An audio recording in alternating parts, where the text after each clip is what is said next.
Hello मेरे प्यारे बच्चों, स्वागत है एमके सर इंस्पिरेशन के एक और बेहतर वीडियो में। सो माय डियर स्टूडेंट, आज के इस वीडियो में हम संपूर्ण बायोलॉजी के 35 मोस्ट इंपोर्टेंट क्वेश्चन को देखने वाले हैं बच्चों, जिनको आप बिल्कुल भी इग्नोर नहीं कर सकते हैं। बहुत सारे बच्चे कमेंट किए थे कल कि सर आपने जो बताया इंग्लिश में आया, तो बहुत सारे बच्चे ऐसा क्यों कमेंट कर रहे हैं कि सब फालतू है, फेक है, बकवास। देखिए बच्चों, हम हर एक स्टूडेंट की निगाह में मोनू सर अच्छे नहीं हो सकते हैं। इस समय आप देख रहे होंगे कि आपका कितना ज्यादा प्यार मिल रहा है, कितने सारे बच्चों का प्यार मिल रहा है। कल के वीडियो में लगभग 3000 के करीब कमेंट हैं और अधिकांश स्टूडेंट के भाई यही कमेंट है, पेपर अच्छा गया। कुछ लोग फालतू ऐसी बकवास करते हैं, ऐसे उल्टे सीधे कमेंट करते हैं, वो जिंदगी में यही करते रह जाते हैं। ऐसे बच्चों से हमें कोई फर्क नहीं पड़ता। प्रभु आप जाइए, जो अच्छा पढ़ाता हो, पैसे लेकर के, आप पैसे देकर के भी पढ़े होंगे, क्या आपने भाई उसमें क्या तीर मार लिया? कुछ नहीं किया ना। हम तो आपको विदाउट एनी कॉस्ट, बिना 1 रुपया लिए अच्छे से मेहनत कर रहे हैं। आप लेके पहले भी बताया था कि 5 से 7 सेट बनते हैं, 1-2 डिफिकल्ट बन जाता है भाई। बाकी खुशी इस बात की है 4-5 सेट में तो मिला, बच्चे खुश हैं, बहुत है। ऐसे बच्चों का प्यार चाहिए, ना कि क्या है दर बदलू, जो यहां आ जाए कल वहां गए, 4 दिन में आकर पढ़ लिए तो सोचते हैं 4 दिन में मैं टॉपर बन जाऊं। तो क्या वो चूतियां हैं जो साल भर मेहनत कर रहे हैं? खैर आपकी मर्जी प्रभु, जाइए कहीं भी जाकर अच्छे से पढ़ लीजिए। हमारी लैंग्वेज, हमारा पढ़ाया नहीं समझ में आता, डोंट वरी, जाइए, बिल्कुल जाइए। ऐसे बच्चों की जरूरत नहीं है। 25 से 50 हजार बच्चों का प्यार मिल रहा है, वो मोनू सर को चाहिए। चलिए बच्चों, हम देख लेते हैं बायोलॉजी में ये सारे इंपॉर्टेंट क्वेश्चन, और ये काफी ज्यादा इंपॉर्टेंट है। आप कोई भी अगर क्वेश्चन पेपर देखेंगे तो मिलता रहता है ना, मिलता रहता है। नहीं उसके बाद फिर भी आप भी वही कहोगे जो कुछ कमेंट करते हैं। देखिए इसमें सबसे पहले सारे क्वेश्चन को हमने बताया ना, अब वक्त नहीं है कि हम हर एक क्वेश्चन को अच्छे से समझाकर पीडीएफ दें। बाकी आप देखना चाहते हैं कंप्लीट बायोलॉजी कोर्स ऐसे करके प्लेलिस्ट बना, सारी वीडियो है, पड़ी है, पीडीएफ के साथ देख लीजिए। बाकी इसको चलिए एक नजर मार लेते हैं, क्योंकि बच्चों हूबहू आपके सामने सारी चीजों को अपन डिस्कस करेंगे ना, तो ये चीजें बहुत ही आसान लगेंगी। ठीक, पहला क्वेश्चन है अनिषेक फलन। देखिए हमें क्या है, इस कोई भी क्वेश्चन हो उसको उसके क्या है शब्द से पकड़ना है। अनिषेक, अनिषेक का मतलब बिना निषेचन के ही। तो किसे कहते हैं अनिषेक फलन? ध्यान से सुनना भाई, अपना दिमाग एकदम बढ़िया तरीके कंसंट्रेट कर लीजिए बच्चों। इस बोर्ड पर सारी चीजों को साइड में रख लीजिए और पूरी तरह से इस विचारधारा में आप डूब जाइए, तभी चीजें आपके माइंड में जाएंगी। अनिषेक फलन का मतलब बच्चों ऐसे देखिए, अनिषेक फलन तो हमें पता है सामान्यतः क्या होता है बच्चों कि चाहे जो फल होते हैं निषेचन के बाद ही जो अंडाशय होता है वो परिपक्व होकर के फल बनाता है। आपको पता है कि अंडाशय के परिपक्व भाग से फल बनता है और बीजांड से बीज बनता है। लेकिन कुछ फल ऐसे भी होते हैं जो बिना निषेचन के ही हो जाते हैं। तो अनिषेक फलन क्या, इसका मतलब समझ जाइए बच्चों, बस बिना निषेचन, बिना निषेचन यानी बिना निषेचन के फल निर्माण होने की प्रक्रिया को अपन अनिषेक फलन कहते हैं। समझ गया ना कि पौधों में बिना निषेचन के ही नए फल का निर्माण होना कहलाता है अनिषेक फलन। और ऐसे फल को कहते हैं बच्चों अनिषेक फल, जैसे केला हो गया, अंगूर हो गया, अनानास हो गया, ये सभी किसमें आते हैं? अनिषेक फलन में। ठीक, बात समझ में आई। चलिए दूसरा क्वेश्चन है कि असंग जनन क्या है। अब देखिए बच्चों, ये भी उसी से रिलेटेड है। असंग जनन इससे संबंधित थोड़ा कनेक्शन रखता है और इन पे ज्यादातर टिप्पणियां पूछी जाती हैं। असंग जनन क्या होता है? तो असंग जनन का मतलब देखिए, हमने बताया ना कि भैया निषेचन होगा तभी क्या हो जाएगा, फल का निर्माण होगा, लेकिन वो प्रक्रिया हो ही ना, यानी अर्धसूत्री विभाजन हो ही ना। क्योंकि बच्चों आगुणित मिलकर के द्विगुणित बनते हैं, पढ़ा होगा बायोलॉजी में भैया। जैसे क्या है ह्यूमन में बात करें, इधर क्या है शुक्राणु मेल में और फीमेल में अंडाणु, ये दोनों जब मिलते हैं तभी तो फर्टिलाइज होते हैं, तभी तो निषेचन होगा, द्विगुणित युग्मनज बनेगा। तो ये क्या होता है इसमें असंग जनन का मतलब होता है कि अर्धसूत्री विभाजन के बिना, यानी बिना अर्धसूत्री विभाजन के, बिना अर्धसूत्री विभाजन के, समझना बच्चों, अर्धसूत्री विभाजन, तो बिना अर्धसूत्री विभाजन के ही किसी पौधे से नए मतलब किसी पौधे से नए पौधे का जन्म होना, ये असंग जनन कहलाता है। ठीक, कि बिना अर्धसूत्री विभाजन के ही किसी पौधे से किसी नए पौधे का जन्म होना या निर्माण होना, इस प्रक्रिया को कहते हैं बच्चों असंग जनन। ठीक, असंग जनन का, असंग का मतलब होता है अर्धसूत्री विभाजन के बिना। तो बिना अर्धसूत्री विभाजन के किसी पौधे से नए पौधे का जन्म होना कहलाता है असंग जनन। बात समझ में आई बच्चों?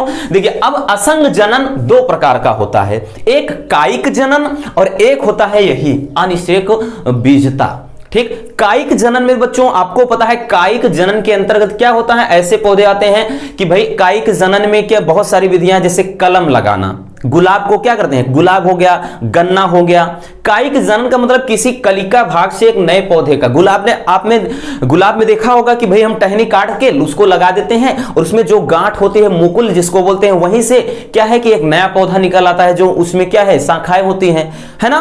तो ये असंग जनन दो प्रकार का होता है, एक कायिक जनन में जिसमें भाई बिना बीज के पौधे का निर्माण हो रहा है, और अनिषेक बीजता में भी वही होता है बिना बीज के, ठीक है ना। बशर्ते कायिक में क्या है, उसको अपन काट काट के तने को ही लगाते हैं तो वहां से एक नया पौधा बनता है, और इसमें जो अनिषेक में है बिना क्या कहते हैं, निषेचन के, ही बिना बीज के ही होते हैं अधिकांश रूप में ये, जैसे केला हो गया, अंगूर हो गया, ठीक, ये सब चीज, अनानास हो गया।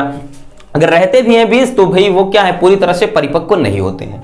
समझ में आ गया असंग जनन क्या है? कुछ नहीं लिखना, बस इतना बच्चों कि पौधे में बिना अर्धसूत्री विभाजन के ही एक नए पौधे का जन्म होना असंग जनन कहलाता है। असंग जनन दो प्रकार का होता है, कायिक जनन और एक अनिषेक बीजता। ठीक, लिखना चाहेंगे तो लिख सकते हैं, इतना लंबा नहीं पूछेगा, केवल इतना देंगे, टिप्पणियां सब आती हैं। ठीक, अब आता है बहुभ्रूणता, नाम ही है बच्चों बहु यानी बहुत, ठीक है ना। बहु मतलब बहुत सारे, और भ्रूण का मतलब क्या है, आपको पता है कि जो बीज के क्या कहते हैं, फल में होता है ना, बीज के अंदर, उसको बोलते हैं अपन क्या, भ्रूण। तो बहुभ्रूणता मतलब देखिए अधिकांश जो फल होते हैं उनमें आपने देखा होगा एक ही भ्रूण होते हैं। जैसे क्या है भाई, बादाम है, बादाम के अंदर एक मिलेगा, ठीक, ये आपको पता है। और उसके बाद जैसे काजू है तो काजू के अंदर भी आपको एक मिलेगा। आम है, आम के अंदर भी आपको एक गुठली मिलेगी। तो अधिकांशता क्या होता है बच्चों कि किसी फल में एक बीज होता है और उसमें एक ही भ्रूण होते हैं। लेकिन यह प्रक्रिया थोड़ा उल्टी हो जाए, उल्टी का मतलब यह है बच्चों कि जब क्या हो, यानी ऐसे फल जिनमें एक से अधिक भ्रूण होते हैं उसको कहते हैं बहुभ्रूण फल, और इस प्रक्रिया को कहते हैं बच्चों बहुभ्रूणता। समझ में आ गई बात? हमने क्या बताया, फिर से रिकॉल करते हैं कि बहुभ्रूणता किसे कहते हैं बच्चों, ऐसे फल जिसमें एक से अधिक भ्रूण हो उस फल को कहते हैं बहुभ्रूणता। और बहुभ्रूणता का एग्जाम्पल, सबसे अच्छा एग्जाम्पल संतरा है। संतरा में देखा होगा आपने कितने बीज होते हैं, बहुत सारे बीज, और जितने बीज उतने भ्रूण। तो बहुभ्रूणता क्या है, संतरे का मतलब ये संतरा क्या है, बहुभ्रूणता का एक अच्छा एग्जाम्पल है। खोज किसने किया था बहुभ्रूणता का, तो संतरे में ही किया था, एंटोनी वान ल्यूवेनहॉक नामक वैज्ञानिक ने। ठीक, समझ में आ गया कि बहुभ्रूणता क्या है कि मतलब किसी फल में जब एक से अधिक भ्रूण हो जाएं तो इस प्रक्रिया को बहुभ्रूणता कहते हैं। समझ में आया बच्चों? देखिए ये सभी के सभी 2 नंबर या 3 नंबर वाले क्वेश्चन हैं, बाकी जो लॉन्ग है 5 नंबर वाला उसको हम कल देख लेंगे, डोंट वरी। ठीक, अब देखिए अगला है, देखिए बहुभ्रूणता का मतलब समझ जाइए कि अधिक भ्रूण, जिसमें अधिक या यानी बहुत सारे भ्रूण हों बच्चों, ठीक, उसको अपन बोलते हैं बहुभ्रूणता। समझ में आ गई ना ये बात? ठीक, अगला है असत्य फल। असत्य फल या इसी को कहते हैं झूठा फल, ठीक, या इसी को कहते हैं आभासी फल। अब भाई 3 नाम है। अब यहीं पे क्या, कुछ बच्चे पढ़े नहीं रहते, साल भर मस्ती करते हैं, भाई इसमें आ गया आभासी फल तो कहेंगे बताया ही नहीं उसके बाद आ गया कि असत्य फल, तो ठीक है, नहीं तो कहेंगे झूठा फल आ गया, कहेंगे ये तो आपने बताया ही नहीं, फिर सारा दोष हम पे फाड़ेंगे। ठीक, तो ये बच्चों असत्य फल या आभासी फल किसको कहते हैं? देखिए शुरू से ही हम बताते चले आ रहे हैं कि कोई भी फल होता है, देखिए फल का निर्माण कैसे होता है, अंडाशय से, बीज का निर्माण कैसे, बीजांड से।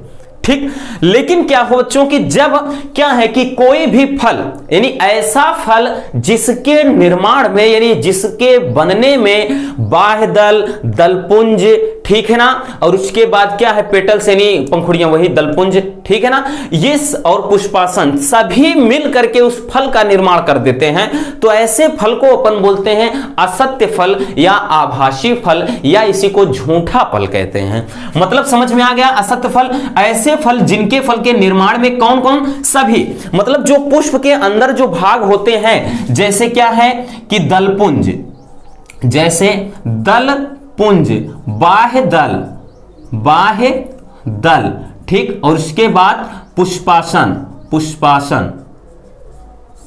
तो ऐसे फल जिनके निर्माण में दलपुंज, बाह्य दल, पुष्पासन सभी हिस्सा लेते हैं या सभी भाग लेते हैं, ऐसे फल को कहा जाता है असत्य फल या झूठा फल या फिर आभासी फल कहा जाता है। समझ में आई बात बच्चों। जैसे सेब और स्ट्रॉबेरी, ठीक है ना, स्ट्रॉबेरी, ये क्या है, असत्य फल या झूठा फल के एग्जाम्पल हैं। और इसी में एक और आता है मांसल फल। अब देखिए मांसल फल क्या, मांसल का मतलब मांस यानी गूदा, ठीक है ना, मांस यानी गूदा जिसमें रस होता है, और इसी को कहते हैं सरस फल भी कहा जाता है। मांसल फल या सरस फल, सरस का मतलब रस से भरा हुआ। तो मांसल फल क्या है, ऐसे फल जिसका जो खाने वाला भाग हो वो गूदादार हो, सरस हो यानी रस से भरा हुआ हो, ऐसे फल को बच्चों कहते हैं मांसल फल। समझ में आया ना। मांसल का मतलब ही होता है सरस, सरस का बोले तो रस से भरा हुआ। तो ऐसा फल जिसमें खाने वाला भाग हो वो सरस हो, गूदेदार हो, ऐसे फल को कहा जाता है मांसल फल। जैसे में बच्चों आम, ठीक है ना, आम क्या है, सरस फल। इसमें ध्यान देना, सेब लिख लेना, एग्जाम्पल पूछता है, इसमें सेब है, इसमें आम है, ठीक। बहुभ्रूणता में संतरा लिख लीजिए। और उसके बाद भाई यहां पर क्या है, इसमें लिख लीजिए जैसे केला, केला है, और उसके बाद अंगूर है, ठीक। इसमें भी वही चीज है, गन्ना वगैरह लिख लीजिए, सभी के सभी इसी में आते हैं। तो इस तरह से आप एग्जाम्पल के साथ आप इनको अच्छे से समझ लेना। समझ में आ गया बच्चों कि मांसल फल क्या है, ऐसे फल जिनका खाने वाला भाग गूदादार या रसदार होता है, ऐसे फल को अपन कहते हैं मांसल फल, ठीक। अगला है क्वेश्चन, हम चले जाते हैं दूसरे चैप्टर में, मेंस्ट्रुअल साइकिल या माहवारी, ठीक। अब इसको भी कई तरीके से पूछता है कि माहवारी क्या है, इसको प्रेरित करने वाले हार्मोन्स कौन कौन से हैं, या पूछता है बच्चों माहवारी क्या है, ठीक। या फिर पूछेगा मासिक चक्र क्या है, या इसी को पूछेगा ऋतु चक्र क्या है, या फिर इसी को पूछेगा मासिक धर्म क्या है, या इसी को कहेगा रजो चक्र क्या है। बहुत सारे बच्चे क्या है, साल भर कुछ पढ़े नहीं हैं, बस इधर डायरेक्टली चले आए, नहीं आया भाई, आ गया यही सेम आ गया तो ठीक है, नहीं तो क्या है भाई साहब, एकदम समझ लीजिए क्वेश्चन तो गयो, क्वेश्चन गियो, ठीक है ना, यानी क्वेश्चन छूट जाएगा। माहवारी किसे कहते हैं, देखिए हमने बताया, ध्यान से समझना बच्चों, बहुत ही सिंपल टॉपिक है, बस सुनना है आपको, अपना दिमाग अच्छे से यहां पर कंसंट्रेट करके। देखिए माहवारी क्या होता है कि प्रत्येक, अगर हम बात करें जो मादा होते हैं, ठीक, उनमें क्या होता है कि प्रत्येक 28 दिन के बाद, यानी महिलाओं में प्रत्येक 28 दिन के बाद एक अंडाणु मोचित होता है। अंडाणु मोचित का मतलब अंडाणु रिलीज होते हैं, कहां से, अंडाशय से, ठीक है ना, ओवरी से ओवम निकलते हैं प्रत्येक 28 दिन के बाद। यदि उस दौरान कोई अंडाणु शुक्राणु मिल जाए तो क्या हो जाएगा, निषेचन की प्रक्रिया हो जाती है। लेकिन वही शुक्राणु अंडाणु से नहीं मिल जाता है तो क्या होता है कि जो अंडाणु होता है वो गर्भाशय भित्ति से मतलब मिल करके कुछ कोशिकाओं को नष्ट करके ब्लड के रूप में योनि से बाहर निकल जाता है। इसी प्रक्रिया को कहा जाता है माहवारी, ठीक। और ये प्रत्येक 28 दिन के बाद होने वाली प्रक्रिया है, तो ये जो चक्र चलती रहती है, इसीलिए इसको मासिक चक्र कहा जाता है, ठीक। बात समझ में आया बच्चों। माहवारी में क्या बताया हमने कि माहवारी क्या है कि महिलाओं में प्रत्येक 28 दिन के बाद अंडाणु रिलीज होते हैं, निकलते हैं। उस दौरान कोई शुक्राणु अंडाणु से मिल जाए तो निषेचन हो जाएगा, नहीं मिलते हैं तो वही अंडाणु नष्ट होकर के क्या होता है, एक रक्त के थक्के के रूप में मतलब योनि से, ठीक, वजाइना से बाहर निकल जाता है, और इसी प्रक्रिया को कहते हैं माहवारी, ठीक है ना, मेंस्ट्रुअल साइकिल, माहवारी कहा जाता है। और प्रत्येक 28 दिन के बाद ये प्रक्रिया होती है, इसलिए इसको मासिक चक्र कहते हैं। और जब स्त्रियों में पहली बार होता है जब, तो इसको कहते हैं मासिक। देखिए जब क्या होता है पहली बार होता है बच्चों, तो रजो दर्शन कहते हैं। जब पहली बार माहवारी में किसी में होता है तो रजो दर्शन कहते हैं, और जब अंतिम बार होता है तो रजो निवृत्ति कहा जाता है। और यह प्रक्रिया लगभग 55 वर्ष की आयु में महिलाओं में खत्म हो जाती है, मतलब गर्भधारण की प्रक्रिया संभावना लगभग समाप्त हो जाती है। समझ में आ गया बच्चों, माहवारी। अब इसको मतलब इसमें को प्रेरित करने वाले हार्मोन्स कौन से हैं? एक LH है, ठीक है ना, एक FSH है। कभी कभार इसको फुल फॉर्म पूछ लेता है। LH ल्यूटिनाइजिंग हार्मोन्स और फॉलिकल स्टिमुलेटिंग हार्मोन्स, ये दोनों प्रेरित करने वाले हैं। हालांकि इसमें एस्ट्रोजन वगैरह होते हैं, प्रोजेस्टेरॉन वगैरह भी होते हैं, लेकिन सबसे ज्यादा इनकी भूमिका होती है। ये माहवारी प्रक्रिया को नियमित मतलब इसका नियमन करते हैं, इसको प्रेरित करते हैं। समझ में आ गया? चलिए अगला क्वेश्चन है बच्चों की परख नली शिशु या IVF, इन विट्रो फर्टिलाइजेशन, इसको भी फुल फॉर्म पूछता है। परख नली शिशु क्या है? परख नली, देखिए नाम ही है परख नली शिशु, या इसी को कहेगा पात्रे निषेचन। ध्यान देना, कई पूछेगा बच्चों IVF तकनीकी क्या है, या फिर पूछेगा परख नली शिशु क्या है, या फिर कहेगा कि भाई पात्रे निषेचन क्या है। 3 तरह से यह क्वेश्चन भी पूछा जाता है। अब देखिए परख नली शिशु, ध्यान से समझना। देखिए क्या होता है कि यह प्रक्रिया तब अपनाई जाती है बच्चों कि जब किसी भी दंपति, कोई भी दंपति संतान उत्पन्न करने में सक्षम नहीं होते हैं, यानी जिस महिला में गर्भधारण की प्रक्रिया नहीं होती है, यानी उनका जो यूट्रस होता है, गर्भाशय होता है, उस तरह से काम नहीं करता है, तब ये विधि उपयोग में लाई जाती है। चलिए अब ये तो समझ में आ गया कि भाई इसका प्रयोग क्यों करते हैं, कैसे करते हैं। अब देखिए इसमें होता क्या है वो समझिए। इसमें क्या होता है बच्चों कि पुरुष के शुक्राणु और महिला के अंडाणु, पुरुष के शुक्राणु और महिला के अंडाणु को दोनों को एक परख नली के अंदर यानी इन दोनों को निकाल करके बॉडी से बाहर, ठीक, और जितना टेम्परेचर हमारे बॉडी का होता है उतने ही टेम्परेचर पर शुक्राणु और अंडाणु को क्या करते हैं बच्चों, एक परख नली में मिला देते हैं। जब दोनों फर्टिलाइज हो जाते हैं, यानी दोनों का निषेचन हो जाता है, तब उसे क्या करते हैं, यानी दोनों का निषेचन हो जाएगा तो भाई क्या बन जाएगा, वो भ्रूण बन जाएगा, एम्ब्रियो भ्रूण बन जाएगा। तो उसे फिर से क्या करते हैं, उस महिला के गर्भाशय में उसे स्थापित फिर से कर दिया जाता है, जहां पर उसका एक सामान्य बेबी की तरह विकास होता है। बस इतना लिखना है परख नली शिशु या IVF तकनीक। लिखेंगे कि इस तकनीक में पुरुष के शुक्राणु और महिला के अंडाणु को शरीर से बाहर परख नली में निषेचित कराया जाता है। निषेचन के बाद उस भ्रूण को फिर से महिला के गर्भाशय में स्थापित करा देते हैं, जहां पर उसका विकास सामान्य रूप से होता है। ठीक, समझ में आ गया? चलिए अगला है बच्चों यौन संचारित रोग किसे कहते हैं। देखिए यौन संचारित रोग, नाम ही है यौन, यानी क्या है, सेक्सुअल, ठीक है ना, सेक्सुअल डिसऑर्डर होते हैं, ठीक, कि जिसे यौन संचारित रोग। तो ऐसे रोग जो असुरक्षित यौन संबंध के द्वारा फैलते हैं, ऐसे रोगों को अपन क्या कहते हैं, यौन संचारित रोग कहते हैं। समझ में आ गया ना? ऐसे रोग जो असुरक्षित यौन संबंध के द्वारा फैलते हैं। असुरक्षित का मतलब क्या है भाई, बहुत सारी ऐसी सावधानियां हैं जो ना ध्यान में दिया जाए। जैसे क्या है, अब असुरक्षित यौन संचारित रोग जो है, यौन संचारित रोग में अगर हम बात करें क्या है, सबसे प्रमुख तो भाई एड्स है। एड्स के अलावा है जैसे क्या कहते हैं, सिफिलिस है, सिफिलिस, ठीक। तो ये क्या है, यौन संचारित रोग है। पूछता है कि यौन संचारित रोग क्या है, किसी 1-2 रोगों के बारे में लिखिए। तो यौन संचारित रोग ऐसे रोग जो असुरक्षित यौन संबंध के द्वारा फैलते हैं, ऐसे रोगों को कहते हैं असुरक्षित, मतलब ऐसे रोगों को यौन संचारित रोग कहते हैं। अब इसके बहुत सारे कारण हो सकते हैं, ठीक है ना। पहला है वेश्यावृत्ति। वेश्या का मतलब जिसे बेश्या बेहया कहते हैं ना, उनके द्वारा, ठीक है, जो रेड लाइट एरिया वगैरह में होती हैं, सिटी वगैरह में, तो क्या है, जैसे वेश्यावृत्ति के द्वारा हो गया।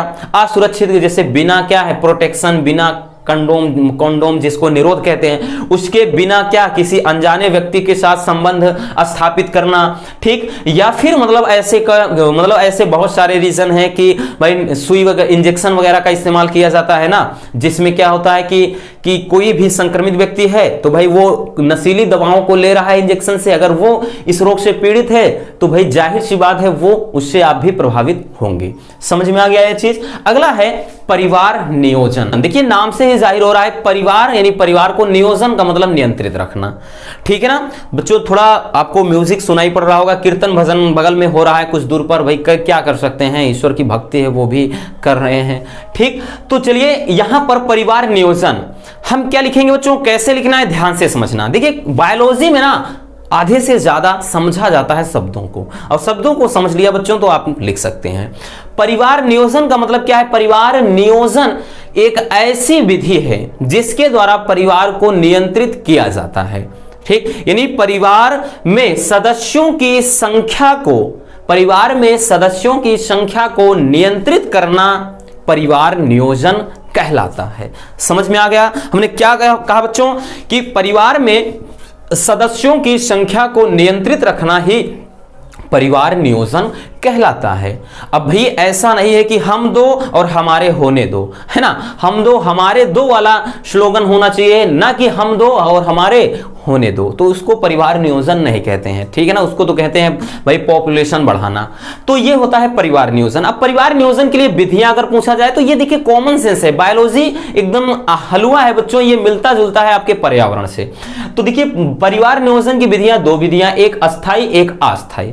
अस्थाई क्या होता है बच्चों, हम जानते हैं कि अस्थाई जो कारगर होती हैं, जैसे जिसमें पुरुष नसबंदी है महिला नसबंदी है, इसको नलबंदी कहते हैं। और अस्थाई में क्या है, अस्थाई जो भाई क्या है कारगर नहीं साबित होती हैं, जैसे क्या है गर्भ निरोधक गोलियां जैसे सहेली मालाडी, ठीक है ना, उनके सेवन से भाई कभी कभार क्या है गर्भधारण हो जाता है उनके सेवन के बाद भी, और जैसे कंडोम वगैरह के इस्तेमाल से भी गर्भधारण हो जाता है उसके बाद भी, उसमें थोड़ा बहुत डिफॉल्ट हो गया।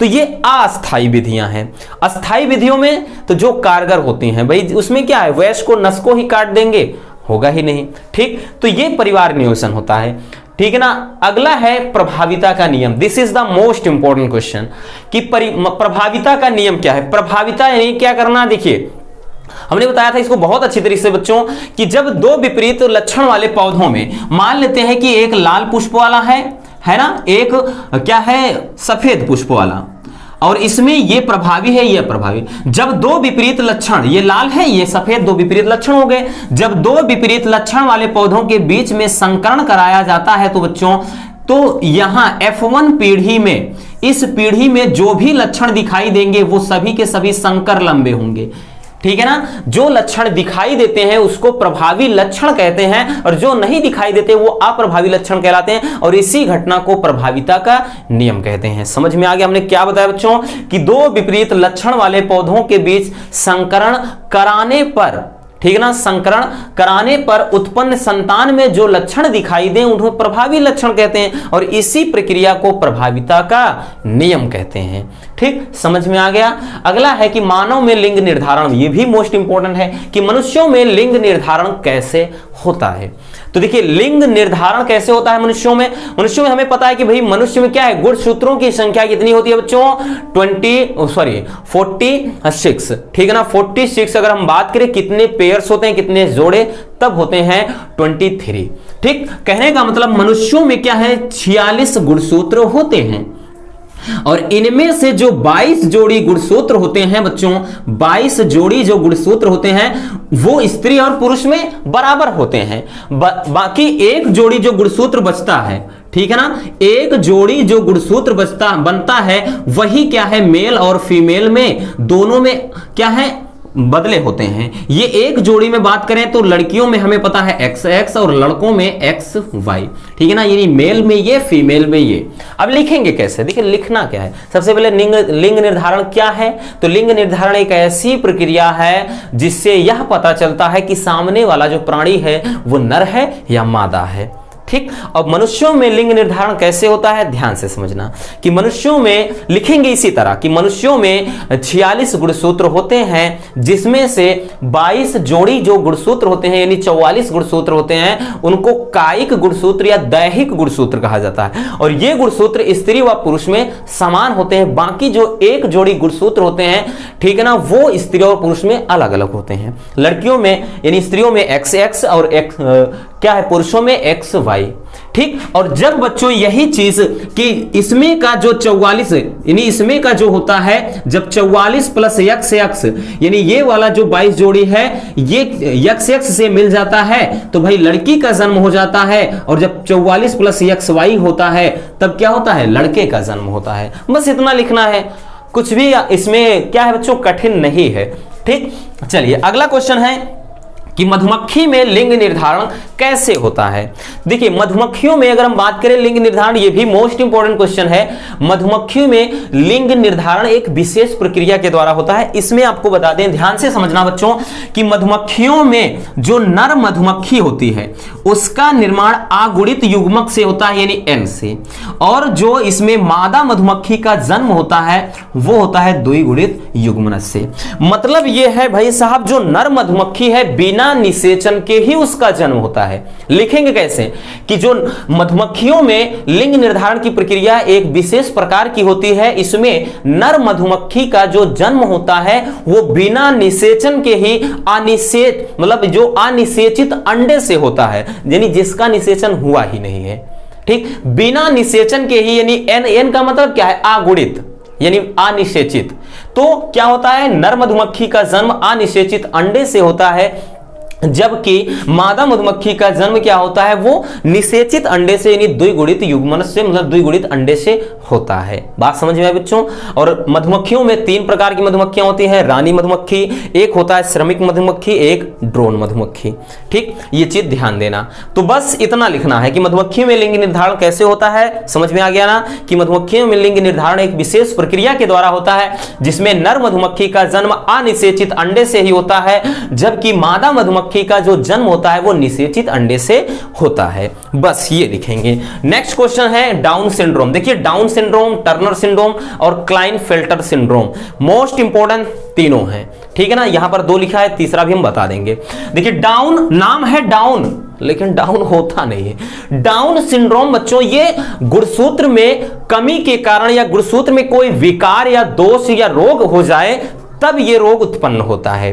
कि गुणसूत्र में अनियमितता के कारण उत्पन्न होने वाले रोग को गुणसूत्रीय विकार कहा जाता है, और गुणसूत्रीय विकार का ही ये क्या है, एक लक्षण है। तो देखिए डाउन सिंड्रोम यह एक ऐसा रोग होता है, ध्यान से समझना बच्चों, इसी को एक और रोग के नाम से जाना जाता है, मंगोली जड़ता।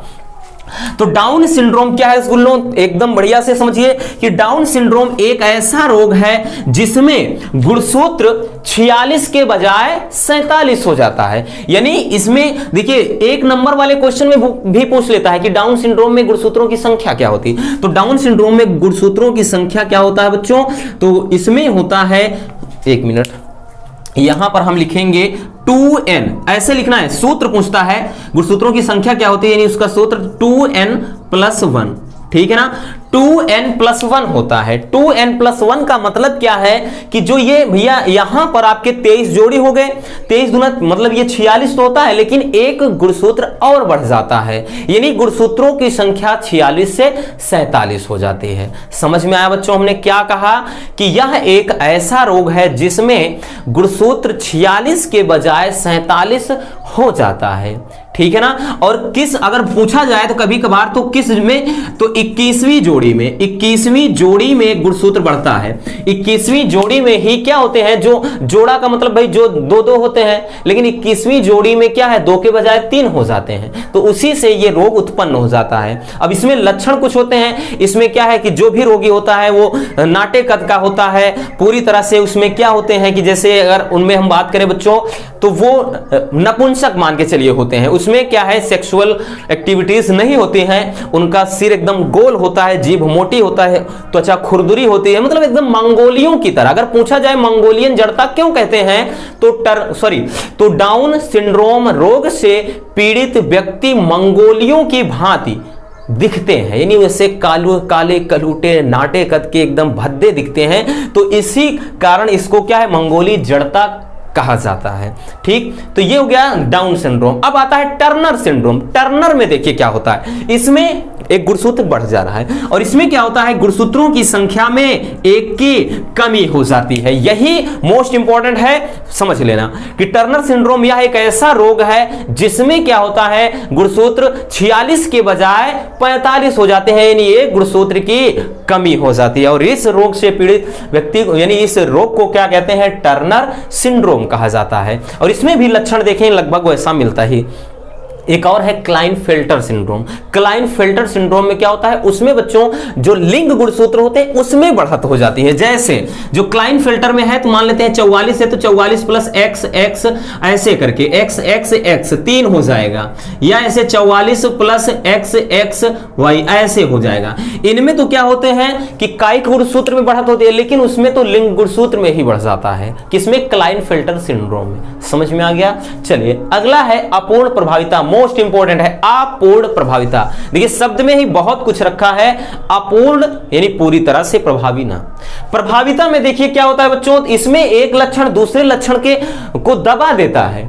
प्रभाविता के नियम क्या कहता है कि इसमें जब दो विपरीत लक्षण में निषेचन कराएंगे तो जो प्रभावी होगा वो अप्रभावी वाले के गुण को दबा देता है। लेकिन अपूर्ण प्रभाविता का मतलब क्या है बच्चों, कि जब दो विपरीत लक्षण वाले पौधों के बीच में संकरण कराया जाए तो पहला वाला लक्षण दूसरे वाले के गुण को पूरी तरह ना दबा सके, तो उस प्रक्रिया को कहते हैं अपूर्ण प्रभाविता। जैसे समझिए, बहुत अच्छी तरह से बताया, पीडीएफ में आप देख लेना, लेकिन यहां एक बार देखेंगे ना तो चीजें याद रहेंगी। देखिए जैसे बच्चों हम लाल और सफेद में हमें बताया, लाल और सफेद में हमने क्या कराया, संकरण कराया।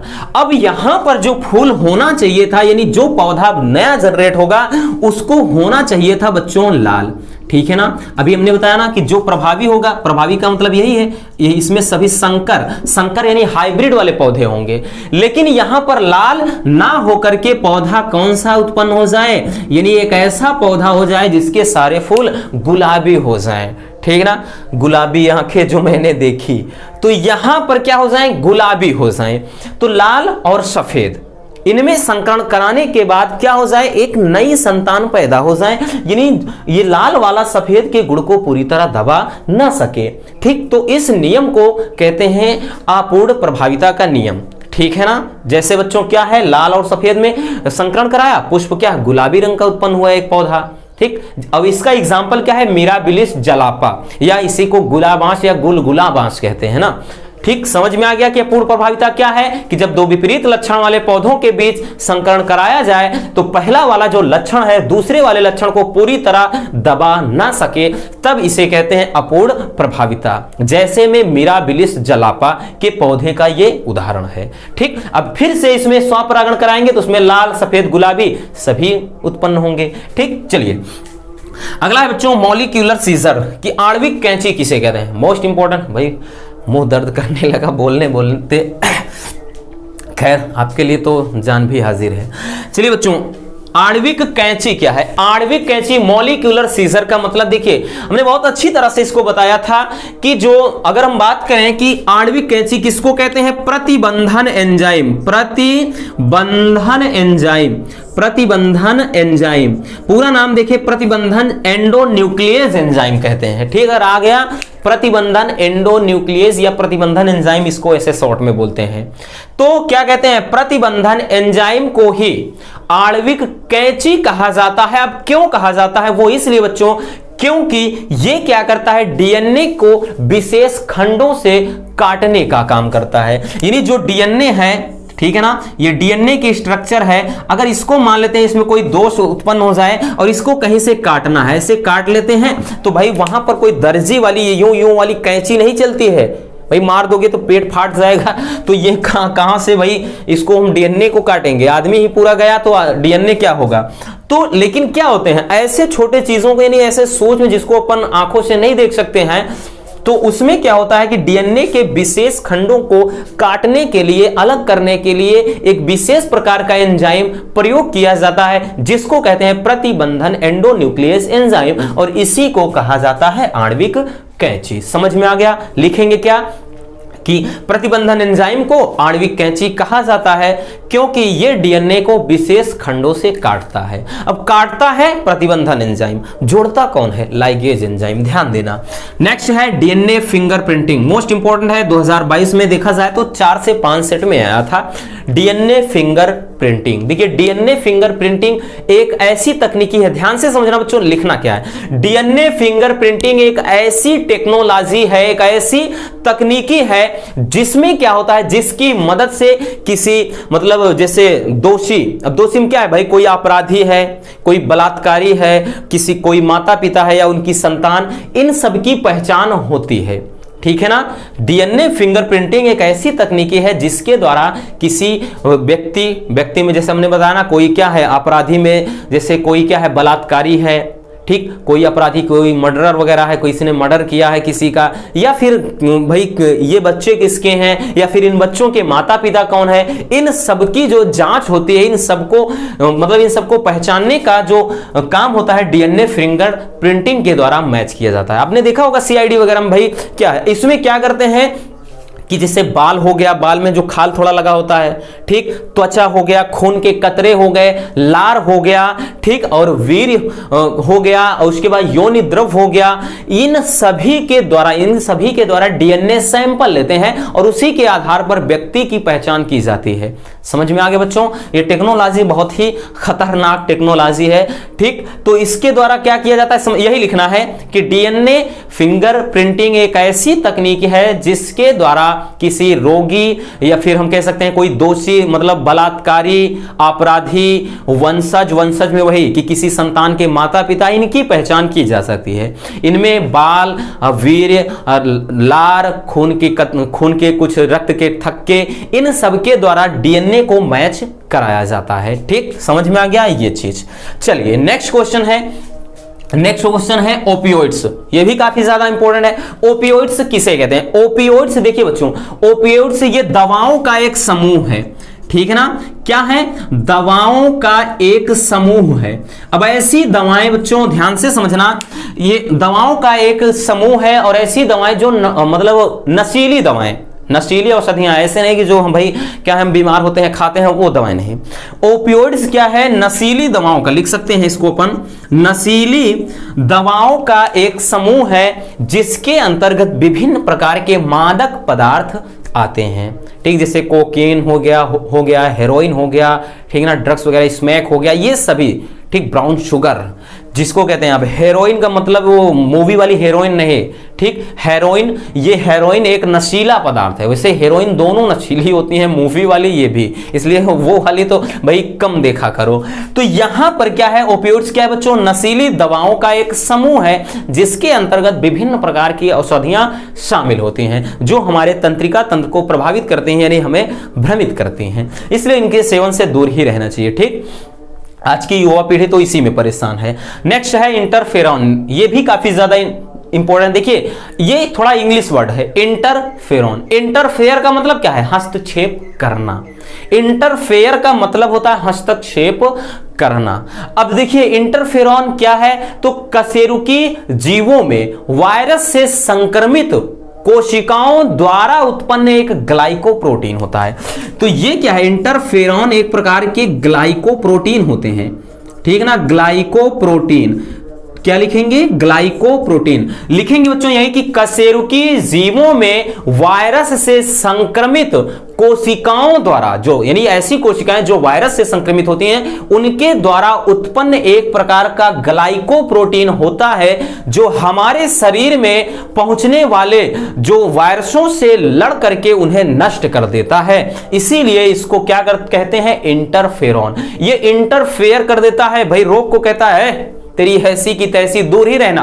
तो इसलिए इसको क्या कहते हैं भाई? ये हस्तक्षेप करता है, हमारे बॉडी में संक्रमण को नहीं होने देता है, वायरस को धक्का मार करके फेंक देता है, इसलिए इसको कहते हैं इंटरफेरॉन। समझ में आ गया ना? क्या लिखना है कि इंटरफेरॉन कशेरुकी, कशेरुकी मतलब जिनमें भाई रीढ़ की हड्डी होती है, कशेरुकी जीवों में वायरस से संक्रमित कोशिकाओं द्वारा उत्पन्न एक ग्लाइकोप्रोटीन है जो हमारे शरीर में पहुंचने वाले विषाणुओं से लड़ करके हमारे शरीर में क्या करता है? रोगों से रक्षा करता है। और ये इसी कारण ही इसको इंटरफेरॉन नाम दिया गया है। नेक्स्ट है टीकाकरण। टीका या फिर टीकाकरण। टीका किसे कहते हैं? इसको इंग्लिश में अपन क्या बोलते हैं? वैक्सीन।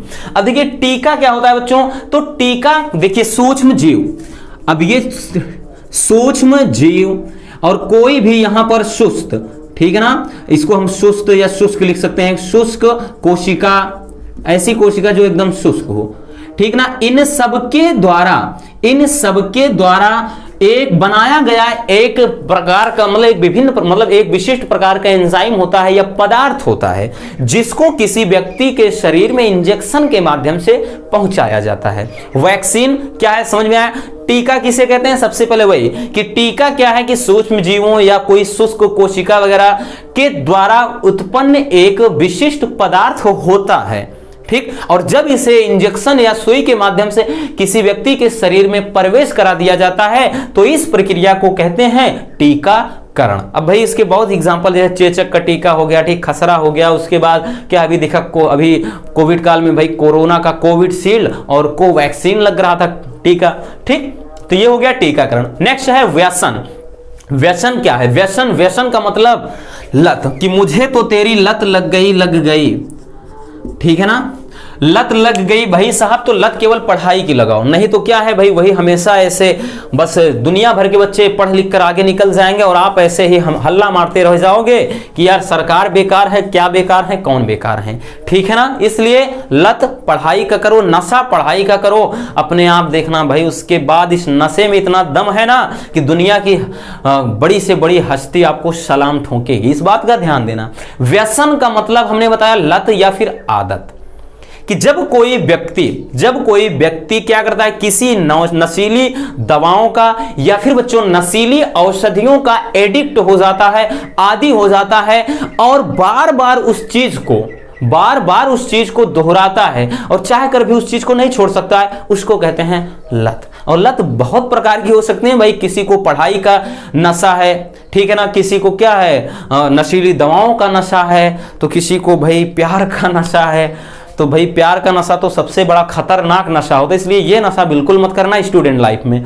तो समझ में आ गया व्यसन क्या होता है बच्चों, कि जब कोई व्यक्ति नशीली दवाओं का आदी हो जाता है और बार बार उस चीज का उपयोग करता है तो इस अवस्था को कहा जाता है व्यसन, और ऐसे व्यक्ति को व्यसनी कहते हैं। अब व्यसन के इस पूछा जाता है कि दुष्प्रभाव क्या है? भाई दुष्प्रभाव बहुत सारे हैं। दुष्प्रभाव ये हैं कि लोग नशे करने के चक्कर में घर में चोरी वगैरह करने लगते हैं, उसके बाद क्या है घर में लड़ाई झगड़ा करते हैं, उसके बाद पढ़ाई से दूरी हट जाती है, बुरी संगति में चले जाते हैं, बहुत सारे साइड इफेक्ट हैं, है ना। तो ये हो गया व्यसन। नेक्स्ट है बच्चों बायोगैस। बायोगैस या इसी को जैव गैस कहते हैं या इसी को अपन गोबर गैस कहते हैं, कई गैस कहा गया है, ठीक है ना, एक प्रकार। तो इसलिए ध्यान देना, इसको क्या है बायोगैस। अब यहीं पर कुछ हमने बताया ना, यहीं पर थोड़ा बदल दिया, लड़के कंफ्यूज हो जाते हैं। बायोगैस कहे, गोबर गैस कहे या फिर जैव गैस कहे या मार्स गैस कहे, डोंट वरी, सब यही है। बायोगैस क्या है? एक प्रकार की प्राकृतिक गैस है जो विभिन्न प्रकार के गैसों का एक मिश्रण है। लिखेंगे क्या? समझ में आया कि बायोगैस एक विभिन्न प्रकार के गैसों का मिश्रण है, ठीक, जिसका प्रमुख घटक कौन होता है बच्चों? मेथेन। जिसका प्रमुख घटक मेथेन होता है, यानी मेथेन की मात्रा सबसे ज्यादा होती है, लगभग 90% से भी ज्यादा मेथेन होता है और इसी कारण क्या है ये ज्वलनशील अत्यंत होती है। और आज बायोगैस के द्वारा क्या है ईंधन वगैरह का इस्तेमाल भी मतलब ईंधन के रूप में प्रयोग किया जा रहा है, खाना बनाने में, प्रकाश उत्पन्न करने में, बहुत जगहों पर धीरे धीरे इसका भी प्रयोग किया जा रहा है, ठीक, बायोगैस का। नेक्स्ट है बच्चों कि प्रतिजैविक। मोस्ट इंपोर्टेंट ये है, प्रतिजैविक का मतलब होता है, देखिए प्रतिजैविक, तो ऐसी देखिए प्रतिजैविक एक प्रकार की औषधियां होती हैं जो हमारे शरीर में पहुंचने वाले रोगों से लड़कर उन्हें दूर कर देती हैं, यानी ये हमारे शरीर को एक प्रतिरक्षा प्रदान करती हैं। प्रतिरक्षा बोले तो इम्यूनिटी सिस्टम को स्ट्रॉन्ग करते हैं। इम्यूनिटी मतलब क्या है कि भाई हमारे अंदर इम्यूनिटी है, इम्यूनिटी का मतलब क्या? प्रतिरक्षा तंत्र है। तो ये क्या होता है? प्रतिजैविक। समझ में आया?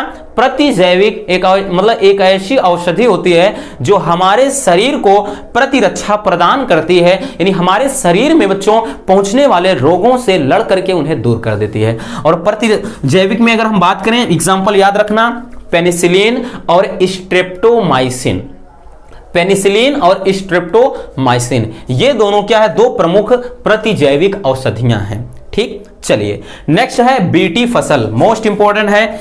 बीटी काटन, बीटी फसल, इससे रिलेटेड या बीटी अकेले पे आता है। कभी कभार बच्चों 5 नंबर वाले में तीन ऐसे दे देंगे टिप्पणियां, इसको पिछले साल देखो ऐसे ऐसे ऐसे 3 दे देंगे, बन गया क्वेश्चन 5 नंबर का। तो देखिए बीटी फसल क्या है, बीटी यानी बैसिलस थुरिंजिएसिस, बीटी यानी बैसिलस थुरिंजिएसिस।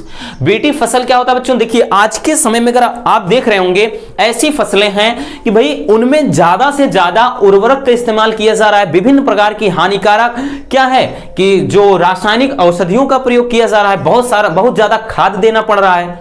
ठीक, उसके बाद भी उपज उस तरह से नहीं हो रही, और ये सारी की चीजें, सारी की जो दवाएं हैं जो हमारे बॉडी को ही क्या कर रही हैं, अंदर से खोखला कर रहे हैं और हमारे अंदर एक भाई रोगों को जन्म दे रहे हैं। ठीक, तो इन सभी समस्याओं से बचने के लिए बीटी फसल यानी एक ऐसी फसल का निर्माण किया गया है, किसके द्वारा, मतलब प्रौद्योगिकी के द्वारा, बायोटेक्नोलॉजी के द्वारा एक ऐसी फसल का क्या है उपयोग किया जा रहा है, एक ऐसी फसल को जनरेट किया गया है, तैयार किया गया है जो पूर्ण रूप से क्या है कि रोगों से लड़ने के प्रति सहज है, और ये क्या करती है, हमारे बॉडी को भी नुकसान नहीं पहुंचाती है। ठीक, ये तो समझ लिए कि क्या है, लिखना क्या है, चलिए वो देखते हैं। बीटी फसल क्या है बच्चों, एक ऐसी फसल है जिसे बैसिलस थुरिंजिएसिस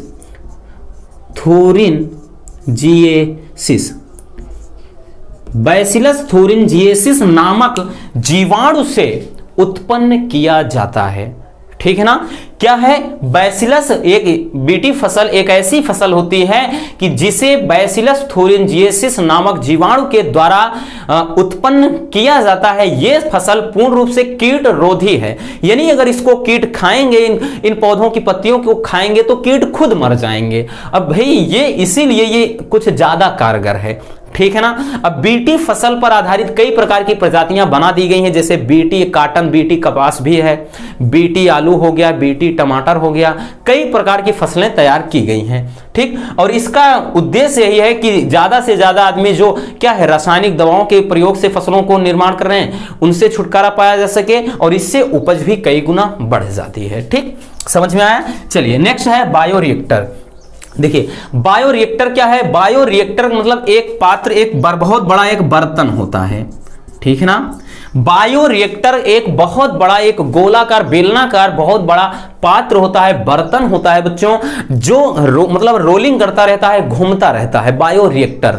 इसमें क्या है, किसी पौधे, सूक्ष्मजीव या कोई अन्य मतलब जीव जंतु, मानव कोशिकाओं, इन सभी कोशिकाओं के द्वारा एक विशिष्ट प्रकार के एंजाइम का प्रयोग, मतलब एक एंजाइम का निर्माण किया जाता है। ठीक है ना, इसमें यही चीज, बायोरिएक्टर एक क्या है, एक प्रकार की बहुत बड़ी मशीन है। इतना ध्यान देना, बायोरिएक्टर एक बेलनाकार बहुत बड़ी मशीन होती है जो क्या है, गोलाकार होती है, गोल गोल घूमती रहती है, और इसके द्वारा क्या विभिन्न प्रकार के पेड़ पौधों, जीवों, सूक्ष्म जीवों, मनुष्यों की कोशिकाओं के द्वारा विशिष्ट प्रकार के एंजाइम को जनरेट किया जाता है, उत्पन्न किया जाता है, जो हमारे शरीर में विभिन्न प्रकार की क्रियाकलाप का नियंत्रण करते हैं, जैसे ताप हो गया, पीएच मान हो गया, ठीक है ना, रोग हो गया, इन सब के लिए वो सहज होते हैं।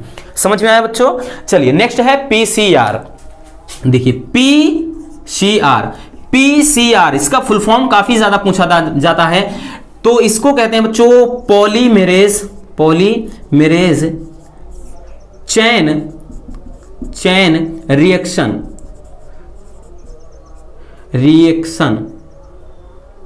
पॉलीमरेज चैन रिएक्शन यानी पॉलीमरेज खाद्य श्रृंखला, पॉलीमरेज चैन रिएक्शन पीसीआर बच्चों एक ऐसी तकनीकी होती है, एक ऐसी मतलब क्रियाविधि होती है जिसमें क्या होता है कि किसी जीन के द्वारा उसकी कई प्रतिकृतियां बनाई जाती हैं, यानी एक जीन से क्या है उसकी बहुत सारी प्रतिकृतियां यानी उनकी फोटोकॉपी बना दी जाती है।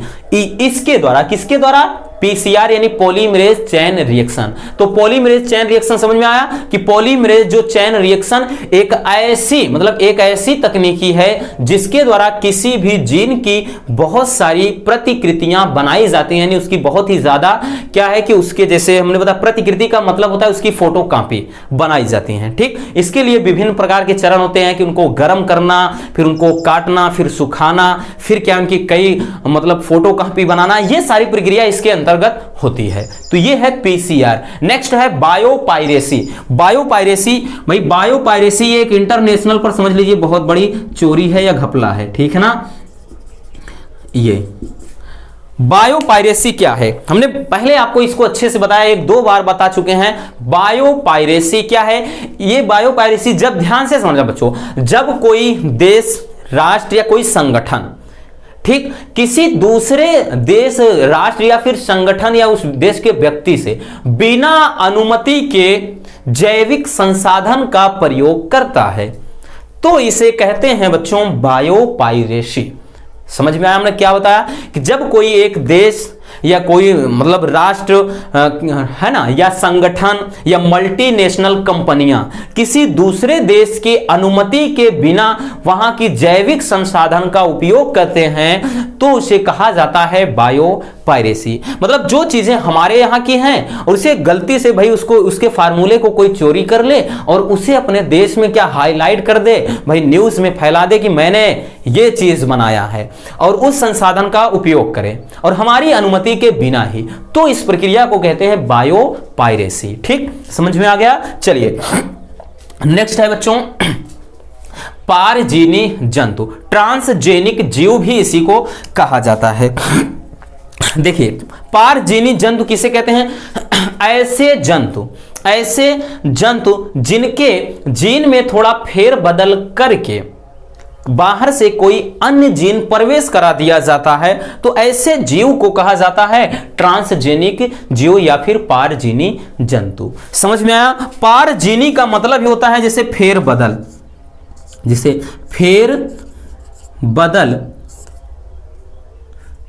फेरबदल करके जीन प्रवेश कराना, ठीक है ना। पारजीनी जंतु मतलब ये एक नई प्रजाति होती है बच्चों। पारजीनी जंतु एक ऐसी मतलब एक अलग सी प्रजाति हो जाती है जिसको मतलब एक अलग ही नाम दे दिया जाता है। जैसे पारजीनी जंतु में लिखना क्या है पहले वो समझ लीजिए, फिर एग्जांपल बताते हैं। पारजीनी जंतु जब किसी जंतु के जीन में फेर बदल करके यानी हस्तक्षेप करके कोई बाहर से कोई जीन जब उनके अंदर प्रवेश करा दिया जाता है तो ऐसे जंतु को पारजीनी जंतु कहते हैं। ठीक, फिर उनके अंदर जो प्रवेश जीन होता है वो अपने धीरे धीरे अपनी क्रियाविधि को उसी रूप ढाल लेते हैं और इससे एक नई नस्ल पैदा हो जाती है जीवों की। जैसे क्या है, कागा गाय है, डॉली भेड़ है, मीरा बकरी है, ये सभी पारजीनी जंतु के उदाहरण हैं। ठीक, ये एकदम अपने यहाँ की जो नॉर्मल गाय भैंस भेड़ बकरी है इनसे अलग होती हैं। तो ये जो प्रजातियां होती हैं ये एक नई नस्ल की प्रजाति तैयार हो जाती है। ठीक, चलिए नेक्स्ट है बच्चों परजीविता। देखिए ये परजीविता, सहभोजिता, सहोपकारिता तीनों मोस्ट इंपॉर्टेंट है। देखिए परजीविता क्या है, परजीवी का मतलब दूसरों पर जीवित, ये दूसरों पर आश्रित है ना। परजीविता, देखिए परजीविता में क्या होते हैं, परजीविता एक ऐसी प्रक्रिया है, मैं 100% गारंटी लेता हूं भैया ये क्वेश्चन के लिए। ठीक, कोई भी सेट हो देख लेना, इन क्वेश्चन को देखना और फिर आप मस्ती मजाक में पढ़ेंगे, फिर वही होगा, फिर रोना होगा कि अरे यार फालतू का है, वो आप खुद भुगतेंगे। तो ये देखिए बायोलॉजी में क्योंकि फिक्स होता है, बायोलॉजी में देगा कहां भाई, फिजिक्स केमिस्ट्री में थोड़ा लॉजिकल क्वेश्चन बना देते हैं टेक्निकल, लेकिन इसमें क्या टेक्निकल बनाया, जो चीज है तो है, जैसे हिंदी में होता है वैसे इसमें होता है। तो परजीविता क्या होता है कि दो जीवों के बीच ऐसी पारस्परिक क्रिया है, यानी दो जीवों में उत्पन्न होने वाली ऐसी प्रक्रिया है जिसमें एक जीव दूसरे पर आश्रित होता है। ठीक, इसमें एक जीव को तो लाभ होता है जबकि दूसरे को हानि होती है। ठीक है ना, क्या लिखना है बच्चों, परजीविता एक ऐसी मतलब पारस्परिक का मतलब एक दूसरे के द्वारा, परजीविता एक ऐसी पारस्परिक प्रक्रिया है या क्रिया है जिसमें एक जीव को लाभ होता है और दूसरे जीव को लाभ नहीं होता है, यानी दूसरे जीव को हानि होती है। जैसे किसी पेड़ पर बेल, बेल मतलब ये खाने वाला बेल नहीं, बेल यानी लता, समझ रहे हैं ना। जैसे कोई पेड़ होगा, देखा होगा, अगर उस पेड़ को किसी लतार ने जकड़ लिया तो भाई वो धीरे धीरे पेड़ सूख हो जाता है, यानी मतलब सूख जाता है, ना फलता है ना फूलता है, और पूरी तरह से लतर जो होती है उस पर हावी हो जाती है। ठीक जैसे जूं है भाई, हमारे अगर सर में जूं पड़ी है तो जूं तो मौज कर रही है कि भाई मेरे तो मजे हैं, लेकिन हमें तो नुकसान हो रहा है ना। तो ये सभी परजीविता में आते हैं। और जैसे खटमल हो गया भाई, हमारे क्या है, हमारे शरीर पर आश्रित होते हैं, परजीविता आश्रित हम पे हैं भाई, हमारा खून चूस रहे हैं और हमें क्या कर रहे हैं भाई, नुकसान दे रहे हैं भाई। उनको तो लाभ हो रहा है, हमको थोड़ी ना लाभ हो रहा है। तो ये होता है बच्चों परजीविता। नेक्स्ट है सहभोजिता, नाम है सहभोजिता, साथ साथ भोजन। ठीक, सहभोजिता। देखिए सहभोजिता में क्या होता है कि सहभोजिता दो जीवों के बीच एक ऐसी पारस्परिक क्रिया है जिसमें एक जीव को तो लाभ होता है और दूसरे को ना लाभ होता है ना हानि होती है। यही समझना है बच्चों, तीनों में थोड़ा थोड़ा समझना है। पहले में हमने क्या बताया, दो जीवों के बीच ऐसी पारस्परिक क्रिया है जिसमें एक जीव को लाभ होता है दूसरे को हानि होती है। और सहभोजिता में दो जीवों के बीच ऐसी पारस्परिक क्रिया है जिसमें एक जीव को तो लाभ होता है लेकिन दूसरे को ना लाभ होता है ना हानि होती है, यानी उससे कोई फर्क नहीं पड़ने वाला। जैसे आम की पेड़ पर, ठीक है ना, आम की शाखा पर क्या है बच्चों, आर्किड, आर्किड जिसे बाना अपन गांव में कहते हैं। देखा होगा कि आम के पेड़ पर इसी सीजन में अब देखिए लग जाता है, आम की शाखा पर उगे होते हैं, उसकी डाल वगैरह बहुत मुलायम होती है, पत्ती थोड़ा मोटी होती है, कड़ी, और इससे लंबे लंबे उंगली के आकार के इसमें केसरिया कलर के फूल वगैरह होते हैं। ठीक, तो वो होता है आर्किड। तो आम की शाखा पर आर्किड, भाई आम की शाखा है उस पर आर्किड का पेड़ उगा है, तो इसको आर्किड को तो लाभ हो रहा है लेकिन आम को कोई फर्क नहीं पड़ने वाला। अब कहेंगे उस पे भाई उस पे टीका है, टीका भले है बच्चों, लेकिन जो इसकी जड़ें होती हैं वायुवी होती हैं, मतलब जो बाहर से वायु वगैरह ना उसी को सोख करके उसी को अपना वो भोजन तैयार कर लेता है। इस तरह से ध्यान देना। तो आम की शाखा पर आर्किड। और अगला है बच्चों, जैसे क्या कहते हैं, व्हेल मछली के एक और एग्जाम्पल है, व्हेल मछली के पीठ पर क्या है, जो बारनेकल होते हैं, बारनेकल। अब बारनेकल व्हेल मछली देखा होगा आपने वीडियो वगैरह में, जब कभी मछली समुद्र से बाहर ऐसे उतरती है तो उसके ऊपर बहुत छोटे छोटे ऐसे अनगिनत सैकड़ों की संख्या में, हजारों की संख्या में उसके ऊपर ऐसे चिपके रहते हैं, उसको कहते हैं बारनेकल। तो भाई इससे क्या है, बारनेकल को तो लाभ है लेकिन व्हेल मछली को कोई लाभ या हानि नहीं है, यानी उससे मछली को कोई भी नुकसान नहीं होता है। ठीक, समझ गए कि सहभोजिता क्या है, एक जीव को लाभ होगा दूसरे को न लाभ न हानि। तीसरा देखते हैं सहोपकारिता। तीसरा बच्चों सहोपकारिता। देखिए सहोपकारिता एक ऐसी प्रक्रिया है जिसमें दोनों जीवों को एक दूसरे के कारण लाभ हो। सहोपकारिता में क्या बताया बच्चों कि सहोपकारिता एक ऐसी पारस्परिक प्रक्रिया है जिसमें दोनों जीवों को एक दूसरे के कारण लाभ हो, भाई हमें भी लाभ हो आपको भी लाभ हो। ठीक है ना, तो ये होता है बच्चों, जैसे कोई शैवाल है, ठीक ना, कोई शैवाल है वह कोई पेड़ के बीच संबंध हो। ठीक, कि कोई जैसे जलीय कोई पौधा है मान लेते हैं कोई, और उसके बाद शैवाल, तो या कोई भी हम पेड़ पौधा है और उससे जीवाणु, जैसे जड़ है, तो भाई जैसे जो सूक्ष्म जीव क्या है, पेड़ जैसे सूक्ष्म जीव है या कोई जीवाणु है, जैसे मान लेते हैं पेड़ की जड़ें हैं बच्चों, और उसमें से जो जड़ें निकली हैं और उन जड़ों के पास में सूक्ष्म जीव हैं, यानी जो जीवाणु हैं, शैवाल वगैरह मान लेते हैं जैसे हैं, तो वो क्या करते हैं, पृथ्वी से यानी मिट्टी को यानी पोषक तत्व को खींचते हैं और पेड़ को देते हैं, और पेड़ से ही वो भोजन प्राप्त करते हैं, तो दोनों को लाभ हो रहा है ना। तो इस प्रक्रिया को कहते हैं सहोपकारिता। नेक्स्ट है राष्ट्रीय उद्यान। एक भाई चलिए देखिए बच्चों, राष्ट्रीय उद्यान क्या है। राष्ट्रीय उद्यान एक ऐसा क्षेत्र होता है जहां पर जैव विविधता को संरक्षित यानी प्रिजर्व किया जाता है। अब जैव विविधता क्या है, तो जीवों के अंदर जो पाई जाने वाली विभिन्नताएं होती हैं, अब चाहे वो प्राकृतिक रूप से हो या फिर वही क्या है उसको मनुष्यों द्वारा बदला गया हो। तो जैव विविधता समझ गए ना, कि जीवों में पाने जाने वाली विभिन्नता को जैव विविधता कहते हैं, यानी जो मौसम के कारण उनके अंदर बदलाव होता है उसे जैव विविधता कहते हैं। तो राष्ट्रीय जो उद्यान होता है बच्चों, राष्ट्रीय उद्यान यानी वह क्षेत्र जहां पर किसी भी जीव जंतु को या पेड़ पौधों को सुरक्षित रखा जाता है उसे कहते हैं राष्ट्रीय उद्यान, ठीक है ना। जैसे अपने यहाँ काजीरंगा है, ठीक ना, कान्हा किसली है, उसके बाद क्या है नेशनल यानी जिम कॉर्बेट है, ठीक। तो इसी तरह से मतलब बहुत सारे क्या है, काजीरंगा है, बहुत सारे राष्ट्रीय उद्यान हैं। वहां पर क्या है भाई, चारों तरफ से भाई चार दीवारी करके उसके अंदर जीव जंतु प्रिजर्व किए जाते हैं भाई, उनको जैसे एक प्रकार का चिड़ियाघर की तरह बना देते हैं। तो ये होते हैं राष्ट्रीय उद्यान। राष्ट्रीय उद्यान बनाने का यही उद्देश्य होता है कि इस जीव जंतुओं को सुरक्षित रखा जा सके भाई, उनको क्या है मानवीय गतिविधियों से, मानवीय हस्तक्षेप से दूर रखा जाए। यहां पर पेड़ की लकड़ियां काटना, दवाओं का इस्तेमाल करना, पेड़ों में मतलब और पेड़ों के साथ अन्य खिलवाड़ करना, ये सभी क्या है पूर्ण रूप से वर्जित होते हैं, ठीक है ना। यहां पर कोई भी मानवीय गतिविधियां नहीं हो सकती हैं, यानी पेड़ पौधे नहीं काट सकते हैं आप, ठीक। समझ गए बच्चों कि राष्ट्रीय उद्यान क्या है। नेक्स्ट है तप्त स्थल, या इसी को हॉट स्पॉट कहा जाता है, हॉट स्पॉट। तप्त स्थल क्या होता है? तप्त स्थल एक ऐसा क्षेत्र होता है जहां की जैव विविधता बहुत ही संकट में होती है, ठीक। ऐसे क्षेत्र को कहा जाता है तप्त स्थल, हॉट स्पॉट। जैसे इंडो बर्मा है, पश्चिमी घाट है, पूर्वी घाट है, ये सभी क्या है तप्त, भारत के तप्त स्थल हैं। समझ में आया बच्चों? तप्त स्थल एक ऐसा क्षेत्र होता है जहां में जैव विविधता संकट में होती है, यानी जैव विविधता पूर्ण रूप से संरक्षित नहीं होती है। ऐसे क्षेत्र को हॉट स्पॉट या तप्त स्थल कहा जाता है। नेक्स्ट है बच्चों red data book. Red data book काफी ज्यादा इंपॉर्टेंट है। रेड डाटा बुक बच्चों एक देखिए स्विट्जरलैंड में अगर हम बात करें तो सर्वप्रथम स्विट्जरलैंड में ही इस बुक का उजागर हुआ था, यानी इसका जो अगर हम बात करें हेडक्वार्टर स्विट्जरलैंड में ही है।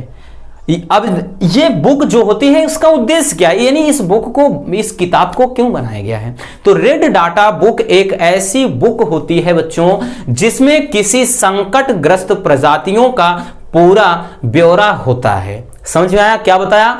कि रेड डाटा बुक एक ऐसी बुक होती है जिसमें संकटग्रस्त प्रजातियों की सूची होती है, विभिन्न प्रकार के जो जीव जंतु हैं सबको अलग अलग सूचियों में तैयार करके एक लिस्ट बना करके इस किताब में उसका जिक्र किया गया होता है कि कौन सी प्रजाति संकटग्रस्त हैं, ठीक है ना, या कौन सी प्रजाति विलुप्त हैं। इन सभी चीजों का एक जो डेटा होता है इस बुक में होता है, इसीलिए इसको कहते हैं रेड डेटा बुक। रेड का मतलब भाई रेड कलर होता किसके लिए है? खतरे के लिए। तो इसमें ऐसे ही जीवों का जिक्र किया जाता है जो संकट के कगार पर है, यानी खतरे में है, ठीक। ये चीज हो गया, तो समझ गए ना बच्चों रेड डाटा बुक क्या है। अगला है बच्चों संकटग्रस्त प्रजातियां। देखिए संकटग्रस्त प्रजातियां किसे कहते हैं? नाम है बच्चों संकटग्रस्त। ऐसी प्रजातियां जो क्या विलुप्त होने के कगार पर हों उन प्रजातियों को कहते हैं बच्चों संकटग्रस्त प्रजातियां, ठीक है ना। हमने क्या बताया? ऐसी प्रजातियां जो विलुप्त होने के कगार पर हैं, ऐसी प्रजातियों को संकटग्रस्त प्रजातियां कहते हैं। जैसे अपने यहां देखिए अब बाघ वगैरह हैं, चीता हैं, बाज हो गए यानी जो चील हैं, ठीक। जैसे इन सबको देखा होगा बच्चों, ये धीरे धीरे क्या है एकदम विलुप्त हो रहे हैं, ठीक। ये बिल्कुल एकदम से धीरे धीरे अब देखने को ही नहीं मिल रहे हैं। तो ये सभी संकटग्रस्त प्रजातियां हैं जो संकट के कगार यानी विलुप्त हो चुके हैं या फिर विलुप्त होने के कगार पर हैं पूरी तरह से। ऐसी प्रजातियों को संकटग्रस्त प्रजातियां कहा जाता है। अब इसी में एक और आता है कीस्टोन प्रजाति। कीस्टोन प्रजाति मतलब ऐसी प्रजातियां जो पर्यावरण में बदलाव में महत्वपूर्ण भूमिका निभाती है, जैसे देवदार, चीड़ वगैरह के वृक्ष, ठीक। तो ये बच्चों रहे कुछ मोस्ट इंपोर्टेंट क्वेश्चन जो टिप्पणी के रूप में भी पूछे जाते हैं, वैसे भी पूछे जाते हैं। आई होप बच्चों आप एक बार दो बार वीडियो अगर देख लेंगे ना, मैं 100% इस बात की गारंटी लेता हूं रसगुल्लों कि ये क्वेश्चन आपके लिए बहुत ही ज्यादा मजेदार बेनिफिट साबित होंगे अगर आप इनको अच्छे से देख करके जाओगे। बाकी सारे जो लॉन्ग वाले हैं वो भी हम इसी तरह से डिस्कस करेंगे, क्योंकि सुनने से चीजें आसान हो जाती हैं और ये टॉपिक भी ऐसा है कि रट्टा नहीं मारा जा सकता। तो बस आज के इस वीडियो में इतना ही, मिलते हैं किसी और समझदार वीडियो के साथ। Love you, bye bye, take care.